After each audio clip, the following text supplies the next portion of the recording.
Hey guys, and welcome to another episode of the Kashif Boothe podcast. If you're new here, each week I sit down with a guest and we discuss their career so far, the highs, the lows, and what's next for them. Welcome to season two, guys. In this season of the podcast, we're talking to Black men and who work in film and TV industry across the ocean, the pond, as they like to call it, because I've got Jason Pierre here, who I met at the Black Web Fest in 2019, and he's based out in LA. So yeah, this season is going to be just more uplifting stories, just like within season one, and just be ready to be inspired. So Jason, welcome to the show. How are you? I'm good. Thanks for having me. This is fun.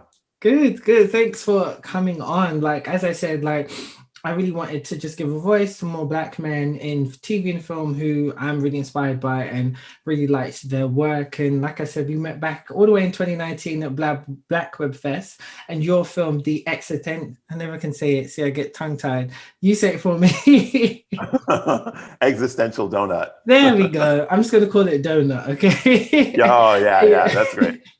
And you won, actually, your film actually won like the best short film at that year's Black Web Fest, which is well deserved. I mean, my film, what got screened, was called Black Man Stand. It was a poetry film actually written by two writers in Texas. Actually, we connected over the Oh, internet, and I really wanted to do a piece on the experience of a Black man in this world, and they wrote an amazing piece. So well done to you. And so I mean, for those who don't know about Donuts, because like I said, I can't get that word out.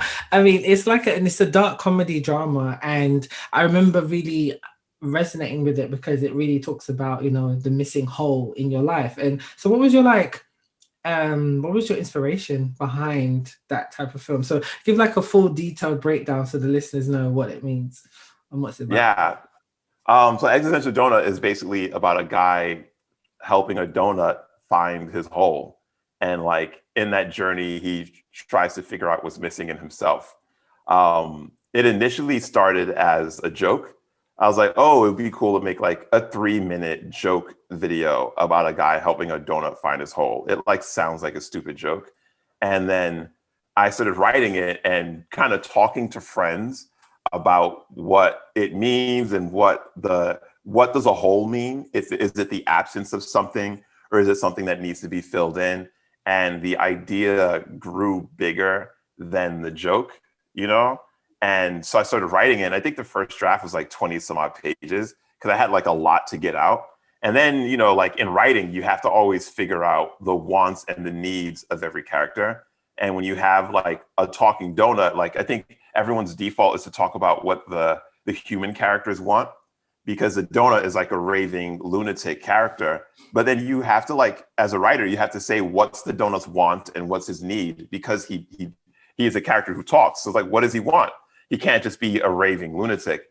And I was just like the donut wants something, and there needs to be a reason behind it so that the audience can emotionally feed into the want and the need of the donut. And then like the last part of it that's a weird thing is I'm from New York. I'm from the South Bronx, and in New York, when you have a lot of people, New York runs 24/7. It's always open. You have a lot of people who are overworked, and the brightest part of a lot of people's day is like breakfast or like a coffee and a donut they'll get in the beginning, and they're very serious about it. Everyone has their spot that they go to, and then it helps everyone across different social structures get through whatever crazy day they're about to get to. And I find it just really existential and interesting that your favorite coffee and your favorite donut is going to get you through this day that you hate. And so all of that kind of pulled together created Existential Donut. And so I wrote it, and then I got it to a place where I really liked it. And then like I was like, I want to make this, and one of the things about Existential Donut is I made a short film before that called David at Daytime. And that one was like all like 2 or 3 locations. It was very much like a low budget film. My first like short that I made out here. And I like weird things. So when I wrote Existential Donut, I was like, I'm going to write whatever the hell I want to make and just find a way to make it. Like it needs to be full Jason, because people who know me know I'm a weird guy. So I need to write something that's full on Jason and find a way to execute it. So like while we were shooting, I still didn't know how the donut was going to look in final. I did like no tests for post-production. It was just like, I'm going to shoot it, be very careful, and pray for the best. So, you know, and so in the end, when I got the first shot of the lips on the donut and it looked good, I sent it to everyone who worked on it. And I was like, look, this is how it's going to look. And they were all like, oh my God, we made that. And I was like, yes, we made that. It was finally like, oh my God, I did something good, because I didn't know what it was going to look like in the end. I was just like praying for the best, you know? So yeah, that's kind of like what I did with it. And I like another thing that's like a goal in my life is I like magical realism and like the films of people like Terry Gilliam and like Tim Burton. And you just don't see a lot of Black people in those spaces. And it's like, I've heard a lot of people tell me it was awesome seeing a Black man with locks in a story like that. You just don't see that. You just don't see people like Black people going through those situations, even though everything he's going through you can relate to it no matter who you are. It's about being overworked and dreaming about something more. That's what it's about. But people are just like, whoa, like I just never see like Black people, especially like a Black man with dreads. Like why haven't I seen that? And, you know, so it just like felt refreshing to see that. Yeah.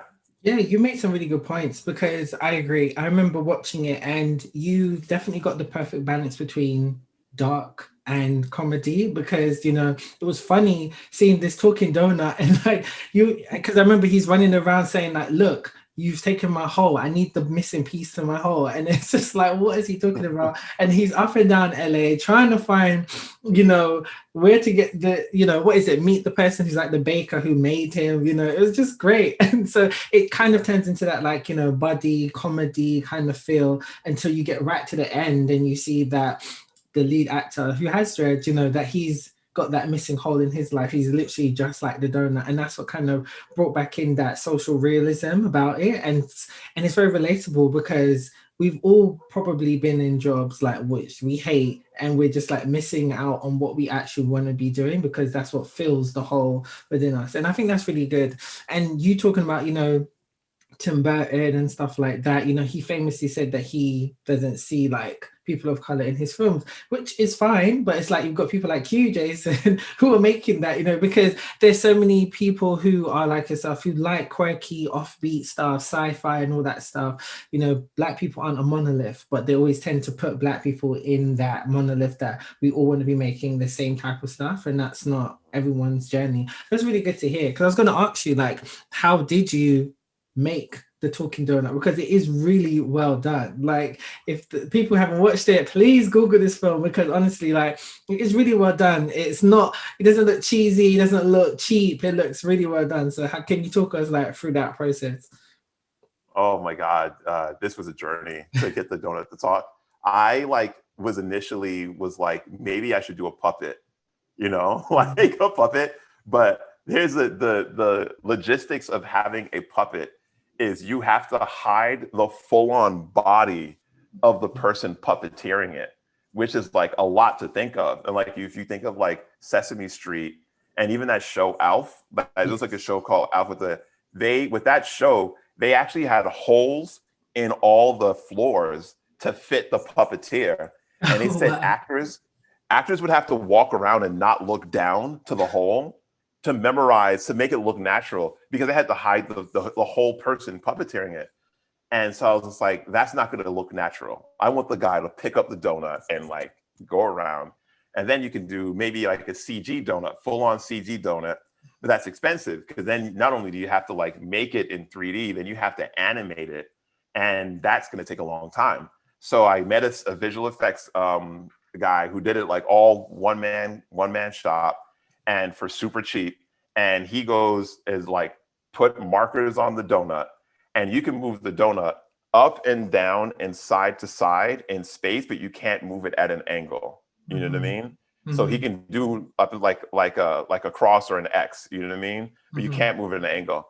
And then I couldn't actually afford to have him on set, because you're supposed to have a guy on set so that he could correct you when you're shooting things. I couldn't even afford that.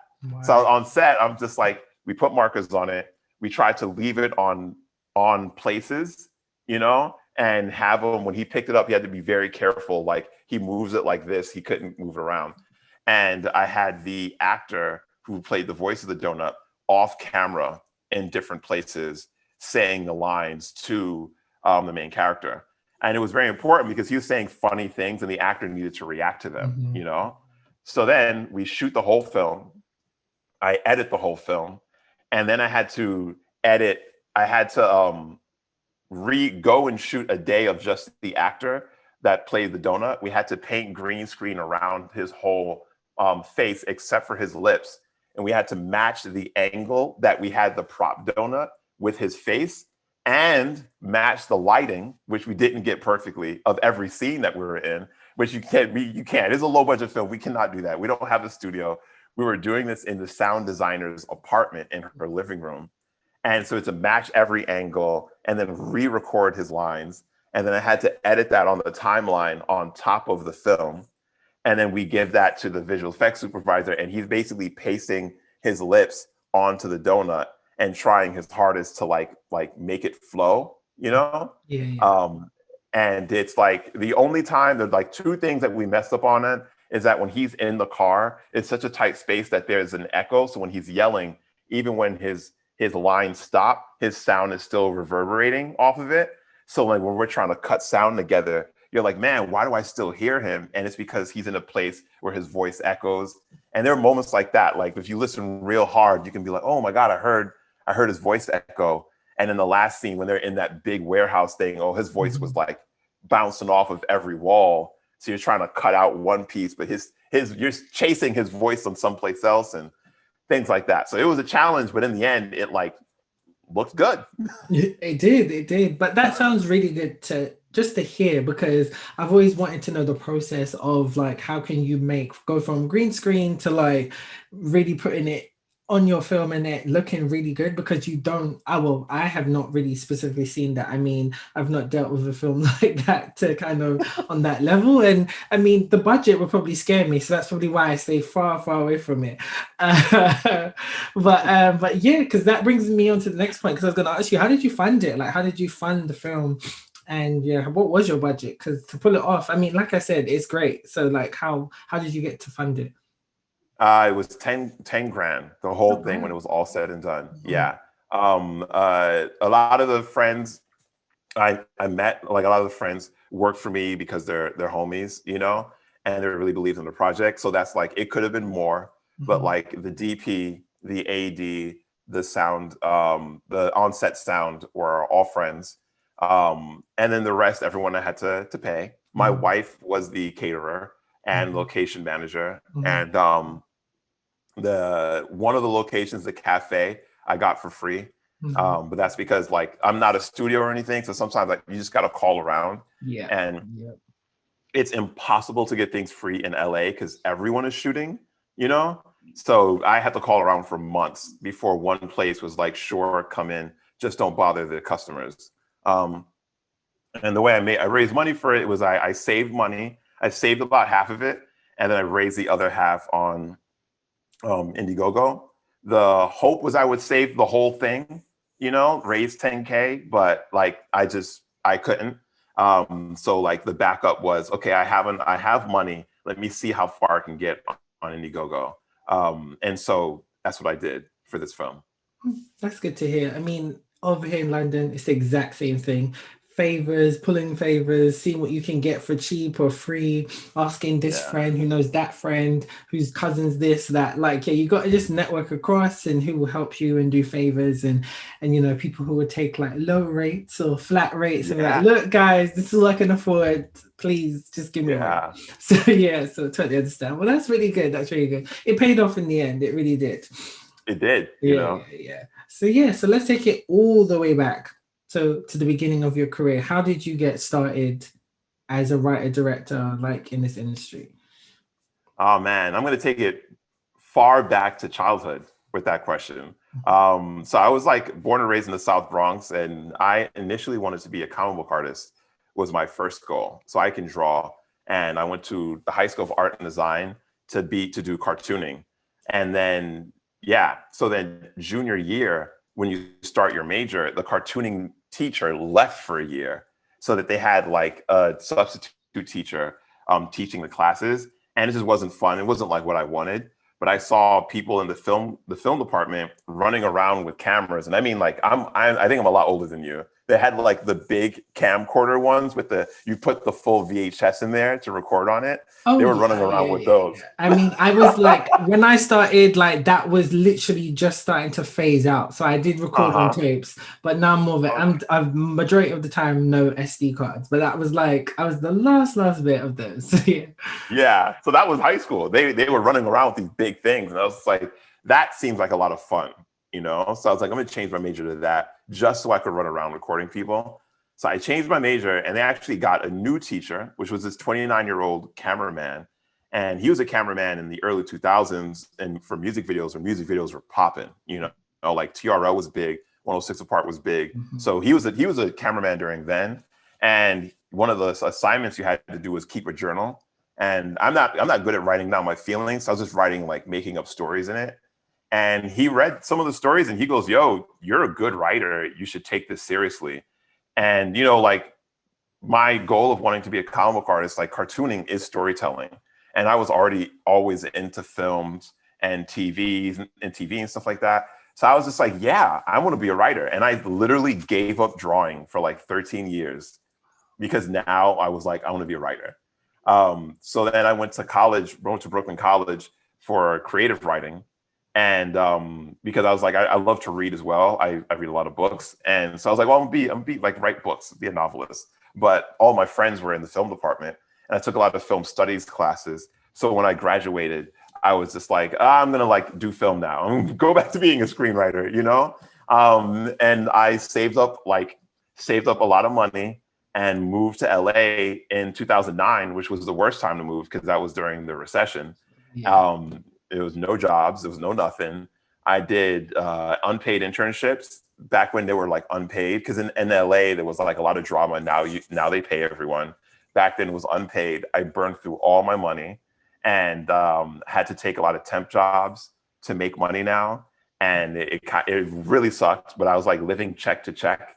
And then I got a job at FedEx working retail and I hated it and I worked nights, but I had like steady income now. Mhm.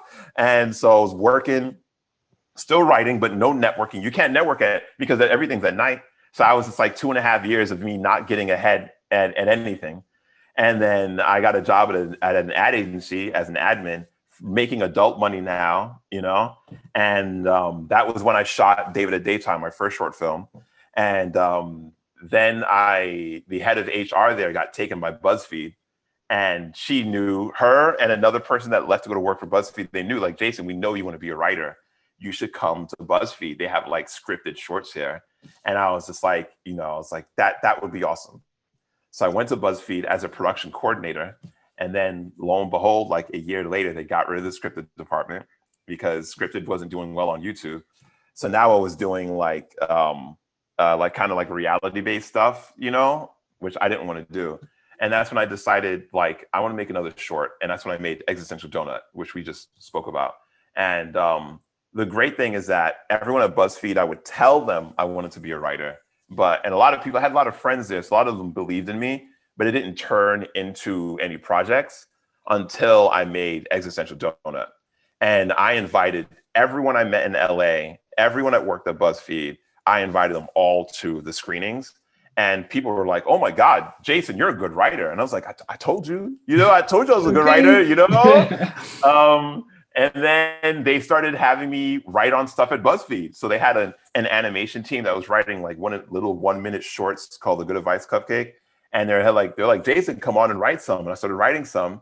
And then lo and behold, Facebook Watch bought a season of it. And I got to write half of the season of like 7-minute episodes, which was awesome.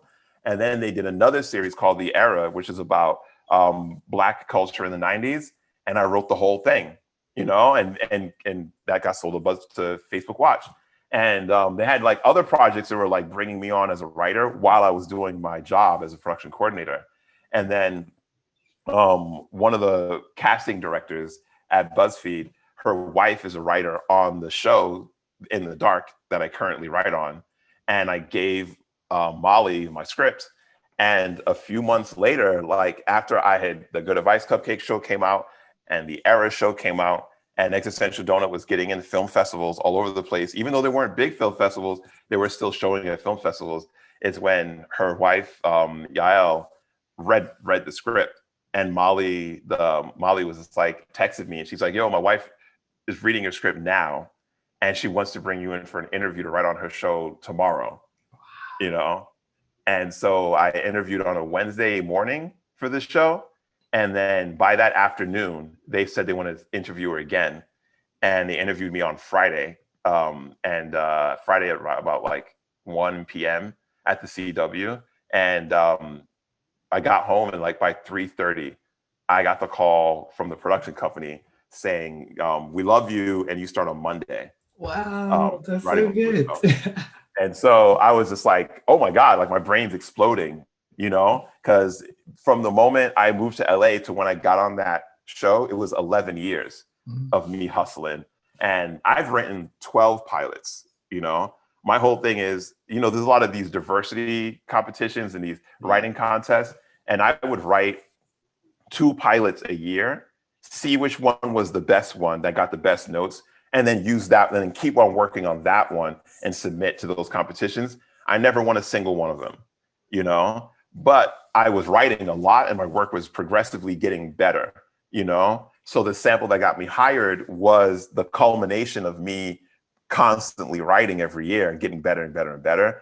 Because there are a lot of, like, I tell, like, you know, luck is talent meets opportunity. Yeah. And I had a lot of opportunities where I gave people my work and my work wasn't ready, you know?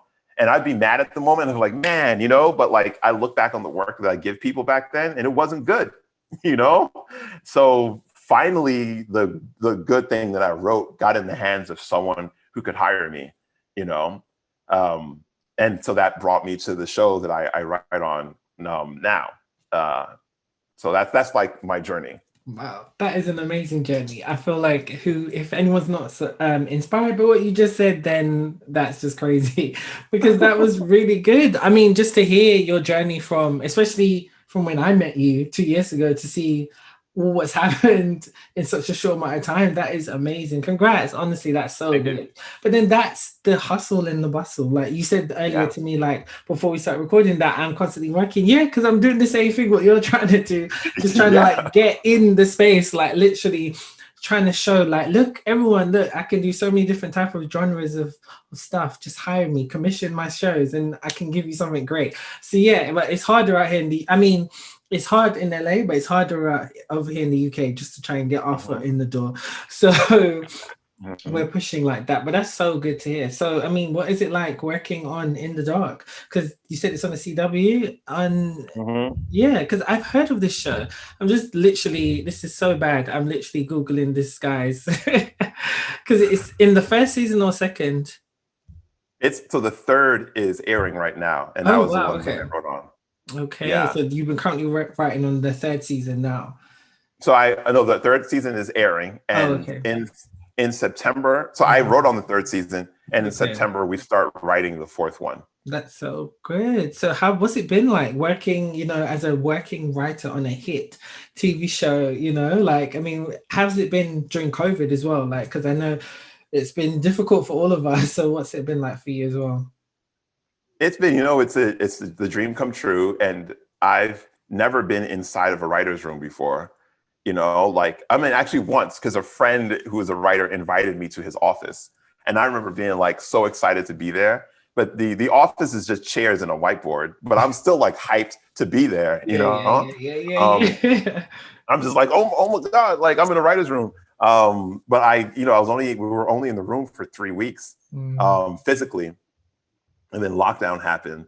And when you had to transition everything to Zoom, you know, and which kind of like worked for me, especially since like in the room, it can be hard to hear everyone some people talking over each other, but it's like, it's very natural. And in Zoom, you're kind of forced to like stop and listen, you know? And it was a very good controlled environment for my head, especially my first time in a writer's room. And there are a lot of things like that you have to like learn. Some things are trial by fire. And some things, like a lot of people start off as assistants in a room, and they get to learn that by listening and being in it for so long. And I didn't get to learn it. And it's like things you learn are like what makes a good pitch for the show, and like what are you pitching on. And there's so many things you have to think of when you're pitching that I had to learn, which is like, how does your pitch progress the story? How does the pitch add to the character's journey, you know? And how does the pitch add to what the showrunner is trying to do with the show you're on, you know?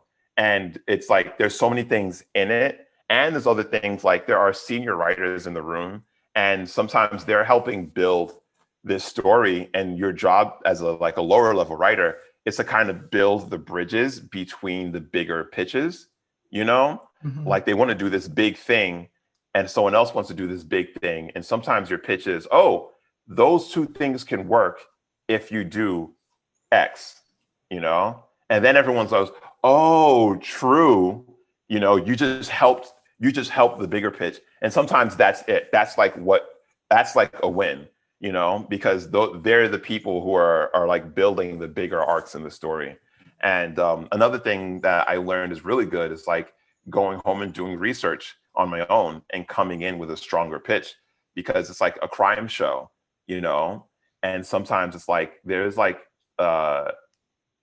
are like things that happen in the world that I don't know about because I'm not a criminal, you know? And sometimes I'm like, what if this happened? And it's just like, oh, poor Jason living his safe life in LA, doesn't know about something because I'm not a criminal. So it's like, sometimes I just go home, read the newspaper, read the news, you know, watch some videos, do some Googling, and come back and go, oh, this crazy thing happened at one point in time. It would be cool if our characters did something similar. Or did you hear about this crime that happened? It's so crazy. I didn't know that you could launder money in this way. And everyone's just like, wow, cool, really? And then, you know, it helps, you know, because sometimes you just need, you're not building the car. Sometimes you're just adding fuel to the car so that everyone else can build the car and then drive fast, you know? So that's like the things you learn as a writer in the room. And it's been exciting, you know? Yeah. That's really insightful. That really sounds really insightful, because you just don't actually get to know what it's like within the writer's room, you know, to know how they piece together all the episodes. And how many episodes in total usually are there for In the Dark?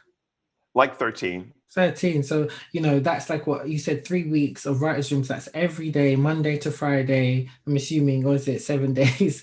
And 7 days. Yeah, what is 20? It was 27 weeks we were in the room, but I was okay. 3 weeks in person, and then the remainder on Zoom.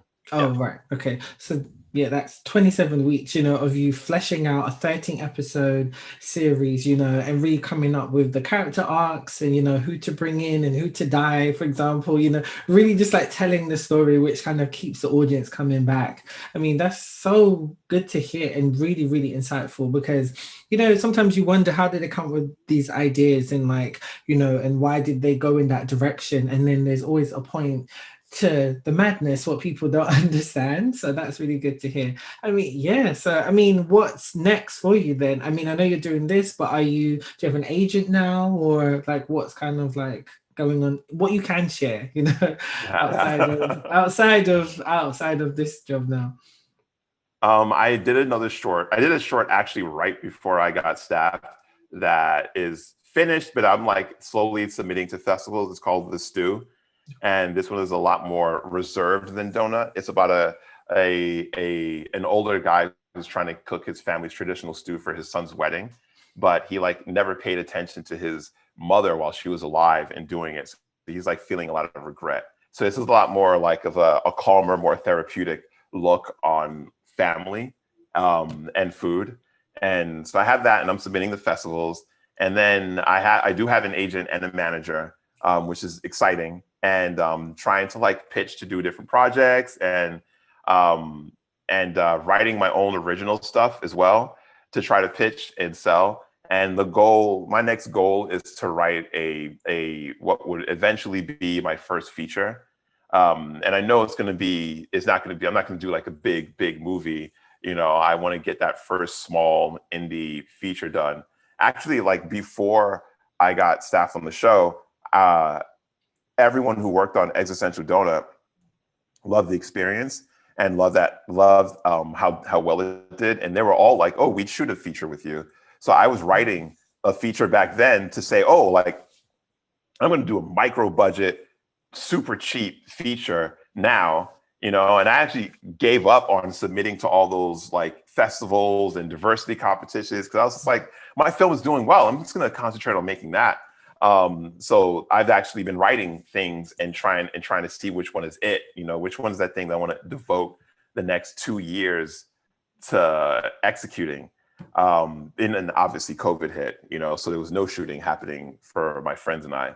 But those are like the next goals I see myself doing, No, that sounds really good. I mean, it sounds like you're moving in the right direction, and I'm really excited to see what you do next. I mean, it sounds great. Really, it does. I mean, just to see your journey from when I last spoke to you to now is great. Now I'm going to start watching In the Dark so I can see your credits in there. I'm not even sure if it's even available in the UK. I'm literally trying to do research now, but I'll find a way. I won't say on here how I will find a way, but I'll find a way to find it. So that sounds really, honestly, wait, I think it might be, is it on Netflix? I think it's on Netflix. Yeah, Netflix US. It's not Netflix UK. It's annoying. Yeah. I don't know. Oh well. But yeah, so it's been really great speaking to you. Honestly, like last year I was supposed to come to LA. So I was gonna literally hit up everybody I know in LA to be like, hey, let's catch up. But COVID hit. So luckily I didn't book any flights. So that was great. But planning to come next year. So hopefully we can catch up in person then. But it's been great having you on the show. So where can people find you as well? Like on socials and find your work, like with Donut and your previous work? My website, you can find my work on jasonpierre.net. And then hit me up on Instagram on Jason Dream Stuff. But that has a lot of my artwork on it. I'm trying to share more of like the TV show and the things that I've been working on. So hopefully I'll get to populate it with that. But the Instagram has a lot of my artwork on it. And that's like, because I'm trying to get back into drawing. But yeah. Cool. Well, thanks again, guys, for listening. You can follow me all on social media, the usuals, the Kashif Boothe podcast or Kashif Boothe Entertainment or Kashif Boothe, whichever one is fine. Stay tuned for new episodes coming soon.